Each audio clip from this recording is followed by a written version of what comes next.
வணக்கம். ரவுண்ட் 3 மாணவர்களுக்கு எந்த கல்லூரியில் சீட்டு கிடைச்சிருக்குன்னு இன்னைக்கு தெரிஞ்சிடும். எப்படியும் உங்களுக்கு வந்து அந்த காலேஜ் பிடிக்கல, எனக்கு அந்த கோர்ஸ் பிடிக்கல அப்படின்னு தான் நீங்க சொல்ல போறீங்க. இதுதான் வருஷம் நடக்குது. இந்த நேரத்தில் இந்த ஆப்ஷனை செலக்ட் பண்ண போறீங்களா, அதுல ரெண்டு ஆப்ஷன் தான் இந்த மூணாவது ரவுண்டுல பெஸ்ட்.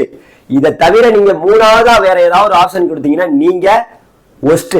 ஸோ அந்த ரெண்டு ஆப்ஷன் எதுங்கிறத இப்ப நான் சொல்றேன். ஒன்னு, இப்போது எனக்கு ஒதுக்கப்பட்டதை நான் ஏற்கிறேன், அதாவது அக்செப்ட் அண்ட் ஜாயின். இந்த ஆப்ஷனை கொடுத்தீங்கன்னா 28ஆம் தேதியிலிருந்து செப்டம்பர் 1ஆம் தேதி வரைக்கும், அதாவது ஆகஸ்ட் 28ஆம் தேதியிலிருந்து செப்டம்பர் 1ஆம் தேதிக்குள்ள இந்த 5 நாளுக்குள்ள நீங்க கல்லூரியில் போய் கட்டாயமாக சேர வேண்டும். பிடிச்சிருந்தா போகலாம், பிடிக்கலன்னா வீட்டிலே இருக்கலாம்.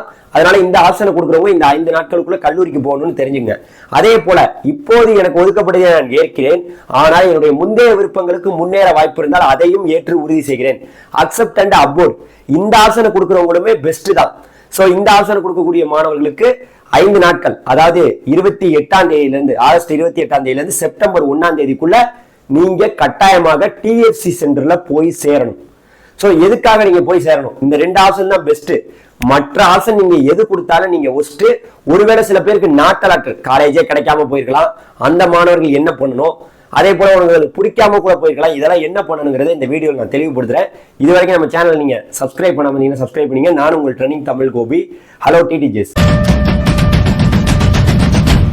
குறிப்பா மாணவர்களே, மெயினா உங்களுக்கு வந்து பாத்தீங்கன்னா இந்த நம்பர் இருக்கு பாத்தீங்களா, இந்த நம்பருக்கு உங்களுக்கு எந்த கல்லூரியில சீட்டு கிடைச்சிருக்குங்கிறத ஸ்கிரீன்ஷாட் பண்ணி அனுப்புங்க.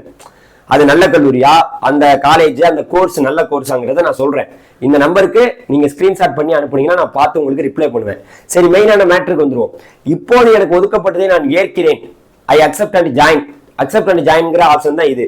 இதை கொடுத்தீங்கன்னா என்ன நடக்கும் அப்படின்னு கேட்டீங்கன்னா, அதாவது வரக்கூடிய 28ஆம் தேதி இந்த ஆப்ஷனை நீங்க வந்து பொறுமையா கொடுக்கலாம், கொஞ்சம் நிதானமா கொடுங்க. இன்னைக்கு 26ஆம் தேதி, நாளைக்கு 27ஆம் தேதிக்குள்ள நீங்க கொடுத்துக்கலாம். கொடுத்துட்டீங்கன்னா 28ஆம் தேதி காலையில ப்ரொவிஷனல் அலாட்மெண்ட் ஆர்டர்னு ஒன்று வரும். ப்ரொவிஷனல் அலாட்மெண்ட் ஆர்டர்னா என்னன்னா, இந்த அலாட்மெண்ட் ஆர்டர்ல நீங்க முதல் பட்டதாரியா, நீங்க வந்து எஸ்சி எஸ்சி எஸ்டி கம்யூனிட்டியில ஸ்காலர்ஷிப், போஸ்ட் மெட்ரிக் ஸ்காலர்ஷிப் வாங்குறீங்களா, அதே 7.5 இடஒதுக்கீடு மாணவர்களா அப்படிங்கிறது இந்த ப்ரொவிஷனல் அலாட்மெண்ட்ல தெளிவா போட்டிருக்கோம்.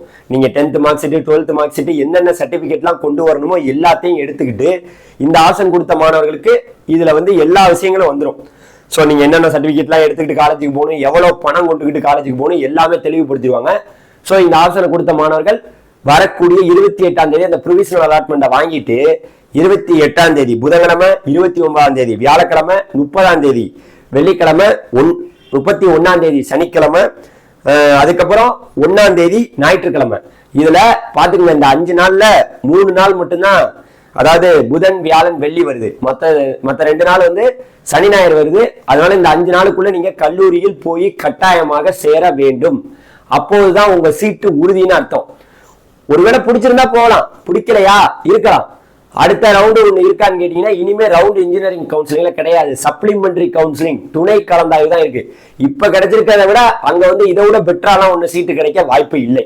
சரி, இப்ப இது முடிஞ்சு போச்சு. அடுத்த விஷயத்தை பத்தி பேசுவோமா? அடுத்த ஆப்ஷன் என்ன? மெயினான ஒரு ஆப்ஷன். இப்போ எனக்கு ஒதுக்கப்பட்டதை நான் ஏற்கிறேன், ஆனால் என்னுடைய முந்தைய விருப்பங்களுக்கு முன்னேற வாய்ப்பு இருந்தால் அதையும் ஏற்று உறுதி செய்கிறேன். Accept and upward. இந்த ஆப்ஷனை கொடுக்கக்கூடிய மாணவர்களுக்கு நீங்க எந்த டிஎஸ்சி சென்டருக்கு போக போறீங்க அப்படிங்கறத அதுல கேட்கும். அந்த டிஎஸ்சி சென்டரை நீங்க செலக்ட் பண்ற மாதிரி இருக்கும். அதாவது உங்க நியர்பைல இருக்கக்கூடிய உங்க ஊருக்கு பக்கத்துல ஒரு டிஎஸ்சி சென்டர் இருக்கும். இந்த ஆப்ஷன் கொடுக்கறது எதுக்காகன்னு நல்லா ஒண்ணு புரிஞ்சுங்க.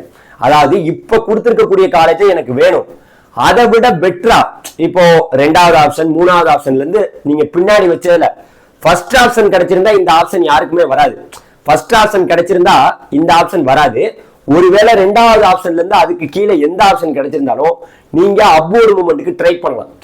இப்ப எனக்கு ஒரு 10வது சாய்ஸ் கிடைச்சிருக்குன்னா, நான் 1வது சாய்ஸ் ஆசைப்பட்டு வச்சேன், ஆனா எனக்கு 10வது தான் கிடைச்சிச்சு, எனக்கு மேல உள்ளதை நான் ட்ரை பண்ணி பார்க்கலாம். சோ அதுக்கான ஆப்ஷன் தான் இந்த ஆப்ஷன். இந்த ஆப்ஷன் கொடுக்கையிலே உங்களுக்கு டிஎஃப்சி சென்டர் கேட்கும்.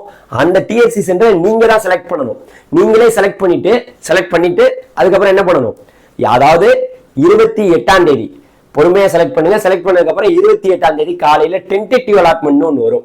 அந்த டென்டேட்டிவ் அலாட்மெண்ட் என்னன்னு கேட்டீங்கன்னா, நீங்க டிஎஃப்சி சென்டருக்கு என்னென்னலாம் கொண்டு போகணும் அதிலே போட்டிருக்கோம். நீங்க 7.5 ரிசர்வேஷனா, நீங்க ஃபர்ஸ்ட் கிராஜுவேட்டா, நீங்க வந்து போஸ்ட் மெட்ரிக் ஸ்காலர்ஷிப்பா, எல்லாமே அதுல மென்ஷன் பண்ணிருப்பாங்க அந்த பிடிஎஃப்ல.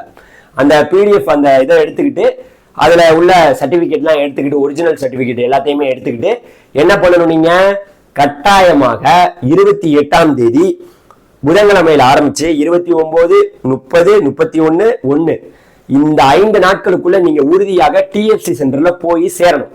இந்த ஆப்ஷன் கொடுத்த மாணவர்கள் இந்த 5 நாட்களுக்குள்ள டிஎஃப்சில போய் நாங்க சேர்ந்துடுறோம் சார். அடுத்து என்ன சார் ப்ராசஸ் அப்படின்னு கேட்டீங்கன்னா, இங்கதான் மெயினான ப்ராசஸே. இந்த 5 நாட்களுக்குள்ள நீங்க போய் சேர்ந்துட்டீங்கன்னு வச்சுங்களேன், உங்களுக்கு இப்ப என்ன சொல்றீங்க, எனக்கு கிடைச்ச காலேஜை நான் ஒத்துக்கிறேன், நாளைக்கு அப்வோர்டு மூமெண்ட்ல மேல ஏதாவது ஒரு கல்லூரி கிடைச்சாலும் அதையும் ஒத்துக்கிறேன்னு தான் அர்த்தம். அப்ப மேல உள்ளதுல ஏதாவது ஒண்ணு கிடைக்கலாம். இப்ப 10வது சாய்ஸ் கிடைச்சிருக்கும், நாளைக்கு திடீர்னு மேல உள்ளதுல 7வது சாய்ஸ் கூட கிடைக்கலாம், 6வது கிடைக்கலாம், 2வது கிடைக்கலாம், 1வது கிடைக்கலாம், எது வேணாலும் நடக்கலாம். அது எப்ப தெரியும் அப்படின்னு கேட்டீங்கன்னா, இப்ப இந்த 5 நாளுக்குள்ள நீங்க டிஎஃப்சி சென்டர்ல போய் சேர்ந்துட்டீங்கன்னா அதன் பிறகு 2 நாள் ஓய்வு. 2 நாள் என்ன ஓய்வு அப்படின்னு கேட்டீங்கன்னா, 2/9/2024, 3/9/2024 இந்த நாள் எதுவுமே நடக்காது. யார் யாரெல்லாம் காலேஜுக்கு போறாங்க, யார் யாரெல்லாம் டிஎஃப்சிக்கு போறாங்க அப்படின்னு பொறுமையா இருந்து பார்த்துட்டு அதுக்கப்புறம் என்ன நடக்கும், பொறுமையா இருக்கும். அந்த அன்னைக்கு எதுவுமே நடக்காது. இந்த 2ஆம் தேதியும் 3ஆம் தேதியும் 4ஆம் தேதி செப்டம்பர் 4ஆம் தேதி அப்வோர்டு மூமெண்டோட ரிசல்ட். அதாவது இந்த டிஎஃப்சில போய் சேர்ந்தாங்க பாத்தீங்களா, அவங்க எல்லாருக்குமே ஏற்கனவே இப்போ ஒரு 10வது சாய்ஸ் கிடைச்சிருந்துச்சுன்னா அதை விட ஒருவேளை அந்த 10வது சாய்ஸே இந்த செப்டம்பர் 4ஆம் தேதி கிடைக்கலாம். இல்லாட்டி அதை விட மேல உள்ளதுல 7வது சாய்ஸோ இல்ல 3வது சாய்ஸோ 5வது சாய்ஸோ எது மேல கிடைக்குதோ அந்த கல்லூரி செப்டம்பர் 4ஆம் தேதி தெரியலாம். அப்ப அந்த செப்டம்பர் 4ஆம் தேதி மேல ஏதாவது ஒரு கல்லூரி கிடைக்குதா அதை நீங்க எடுத்துக்கலாம். ஸோ அதனால இந்த அப்வோர்டு மூமெண்ட்டை நீங்க ட்ரை பண்ணி பார்க்கலாம்.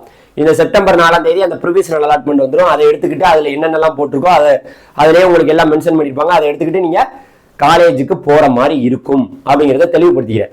அதனால மாணவர்களே, இந்த 2 ஆப்ஷன் கொடுத்தா இந்த நிலைமை, இதுதான் 2 ஆப்ஷன் பெஸ்ட் ஆப்ஷனே. இருந்தாலும் சில பேருக்கு சீட்டே கிடைக்காம போய் நாட் அலாட்டட்னு வந்துச்சுன்னா, நாட் அலாட்டட் மாணவர்கள் ஃபர்ஸ்ட் ஆப்ஷனை கொடுத்து வச்சிருங்க, முதல் ஆப்ஷன்.